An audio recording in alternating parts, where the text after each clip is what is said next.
Assalamualaikum warahmatullahi wabarakatuh. Apa kabar anak-anak?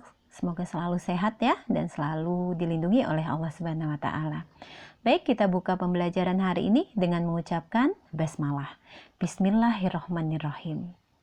Oke, kali ini Ibu akan menyampaikan materi tentang pengaruh perubahan dan interaksi keruangan di negara-negara ASEAN dengan subbab yang selanjutnya, yaitu tentang pengaruh perkembangan ilmu pengetahuan dan teknologi terhadap perubahan ruang dan pengaruh perubahan ruang terhadap kehidupan ekonomi. Ya, Ibu akan sampaikan yang pertama adalah pengaruh perkembangan ilmu pengetahuan dan teknologi terhadap perubahan ruang. Teknologi yang memiliki peran besar dalam mengubah kehidupan manusia dalam berinteraksi ada dua, yaitu teknologi transportasi dan teknologi komunikasi. Mengapa demikian? Karena memang dua teknologi ini akan mempermudah manusia dalam melakukan aktivitas sehari-hari. Jadi, aktivitas manusia berpindah dari satu tempat ke tempat yang lain, atau aktivitas manusia berhubungan antara individu dengan individu yang lain, itu akan lebih mudah ya, lebih cepat dengan perkembangan dua teknologi ini, ya. Ya, Ibu akan menjelaskan teknologi transportasi yang nanti akan mempengaruhi perubahan keruangan di negara-negara ASEAN. Apa itu teknologi transportasi? Teknologi transportasi adalah sebuah teknologi yang mampu mendukung perpindahan manusia dan barang dari satu tempat ke tempat yang lain dengan menggunakan sebuah kendaraan, baik itu digerakkan oleh manusia maupun digerakkan oleh mesin. Jadi teknologi transportasi ini mencakup berbagai alat transportasi, baik itu darat, laut maupun udara. Dari yang sederhana seperti pedati, delman, becak ya, atau yang lebih canggih seperti kereta cepat monorail atau pesawat terbang, speedboat, kapal pesiar dan lain-lain. Nah, adanya perkembangan teknologi transportasi ini akan membawa perubahan aktivitas manusia terhadap perubahan tata kehidupan, seperti yang terjadi di negara-negara ASEAN yang sekarang. Contohnya, sekarang kan kita lihat orang Indonesia yang pergi ke Malaysia dan Singapura atau sebaliknya semakin banyak, meningkat setiap tahun. Mengapa demikian? Karena memang alat transportasi udara yang memfasilitasi perjalanan mereka ke tempat yang jauh, ke luar negara, tersedia dan dengan harga tiket yang terjangkau dan lebih cepat dan lebih nyaman kan? Atau lagi misalnya ada orang-orang yang ingin melakukan pesiar misalnya. Mereka bisa menggunakan kapal-kapal pesiar yang sangat banyak sekarang beroperasi ya, untuk mereka melakukan perjalanan dari satu negara ke negara yang lain. Jadi perkembangan teknologi transportasi ini tentu akan membuat juga berkembang atau akan membuat lebih mudah interaksi antara penduduk satu negara dengan negara yang lain. Nah, tentu saja perkembangan transportasi ini akan membutuhkan ruang sebagai sarana dan prasarananya. Dan perkembangan transportasi di negara-negara ASEAN juga akan mengubah kondisi wilayah masing-masing negara tersebut ya. Jadi kondisi wilayah itu akan berubah. Kenapa? Karena memang harus membangun berbagai macam fasilitas transportasi. Karena memang alat transportasinya juga bertambah.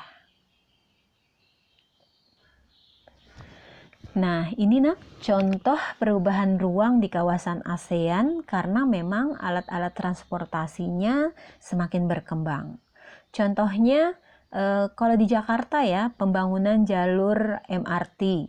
Habis itu kalau di Singapura dan Thailand kan ada pembangunan jaringan transportasi darat bawah tanah ya.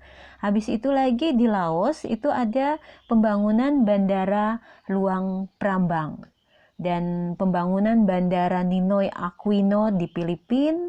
Habis itu lagi ada pembangunan Bandara Suparmabumi di Thailand. Itu semua pembangunan-pembangunan untuk fasilitas sarana prasarana transportasi ya. Pembangunan itu kan asalnya dari lahan yang produktif seperti lahan sawah, hutan, itu dibangun menjadi bandara, menjadi jalur transportasi yang lain seperti jalan dan lain sebagainya. Nah, itu contoh-contoh perubahan ruang di Asia Tenggara akibat dari perkembangan teknologi transportasi. Oke, selanjutnya Ibu akan menerangkan tentang perkembangan teknologi komunikasi yang juga berpengaruh di negara-negara anggota ASEAN. Apa itu teknologi komunikasi? Teknologi komunikasi adalah peralatan perangkat keras dalam sebuah struktur organisasi yang mengandung nilai-nilai sosial yang memungkinkan setiap individu mengumpulkan, memproses, dan saling tukar-menukar informasi dengan individu yang lain. Nah, teknologi komunikasi ini contohnya seperti komputer, televisi, radio ya, smartphone, telegram. Nah, itu adalah contoh dari alat-alat komunikasi hasil dari teknologi komunikasi. Teknologi komunikasi akan memungkinkan informasi dapat menyebar luas dalam waktu yang singkat. Nah, berkembangnya teknologi komunikasi di Asia Tenggara tentu akan berpengaruh pada kehidupan masyarakat di negara-negara ASEAN. Contohnya yang kita lakukan sekarang, nah. Jadi karena keadaan kita sekarang kan lagi darurat ya, darurat COVID. Kita kan tidak bisa melakukan kegiatan belajar mengajar secara langsung. Akhirnya kita melakukan dengan daring ya. Ini yang kita lakukan ini hasil dari teknologi komunikasi. Jadi dibantu oleh teknologi komunikasi. Jadi kita melakukan, Ibu akan kirim PPT kan di WA kalian masing-masing dan kalian belajar. Habis itu kita juga berinteraksi ya, karena Ibu menggunakan menggunakan WA ya, kita akan berinteraksi jarak jauh, tapi kita masih bisa berhubungan.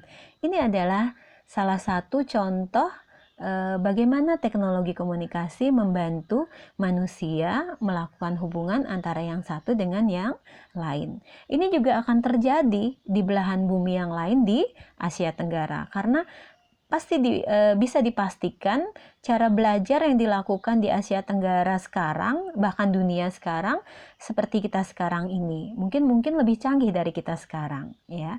Ini juga akan terjadi di bidang-bidang lain, tidak hanya di bidang pendidikan. Bidang ekonomi juga akan menggunakan fasilitas teknologi komunikasi. Mengatur pemerintahan juga akan menggunakan teknologi komunikasi. Nah, inilah yang terjadi sekarang ya. Salah. Nah, ini contoh perubahan kehidupan masyarakat di ASEAN karena dibantu oleh teknologi komunikasi. Contohnya, kerjasama luar negeri semakin mudah. Terjadi akulturasi budaya, baik secara sadar ataupun tidak. Apa itu akulturasi budaya? Akulturasi budaya itu penggabungan dua budaya atau lebih, tapi tidak meninggalkan budaya asli. Ya. Setelah itu, jaringan kelompok perusahaan antar negara semakin mudah diorganisir ya. Habis itu lagi terjadi perubahan sistem nilai dan norma. Kenapa begitu? Karena memang norma-norma dari negara lain, dari daerah lain secara tidak langsung akan mempengaruhi juga norma-norma yang ada di negara kita. Selanjutnya, terciptanya sistem jual beli online yang akan memperluas distribusi pemasaran dan pemasaran barang ataupun jasa ya. Nah, itu adalah contoh perubahan-perubahan kehidupan di masyarakat ASEAN, bahkan mungkin di dunia ya, karena akibat dari perkembangan teknologi komunikasi.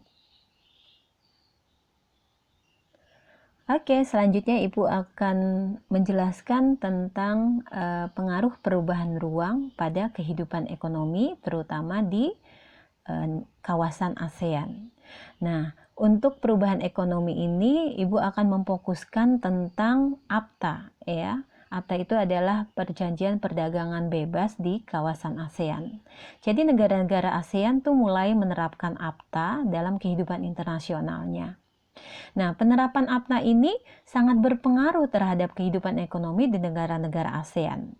Pengaruh itu diantaranya hasil produksi yang dilakukan oleh produsen satu negara ASEAN ya akan dapat dengan mudah dipasarkan ke negara-negara ASEAN lain. Selain itu juga sesama negara anggota ASEAN dapat melakukan kegiatan ekspor impor tanpa dibebani pajak.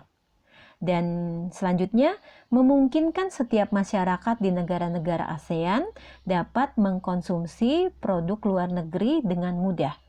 Tapi ini adalah contoh-contoh dari pengaruh perubahan ruang pada kehidupan ekonomi di negara-negara ASEAN.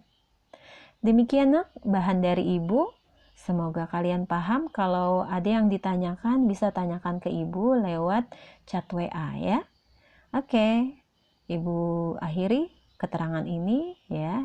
Semoga paham. Akhirnya Ibu ucapkan wassalamualaikum warahmatullahi wabarakatuh. Ibu akhiri dengan mengucapkan hamdalah. Alhamdulillahirabbil alamin.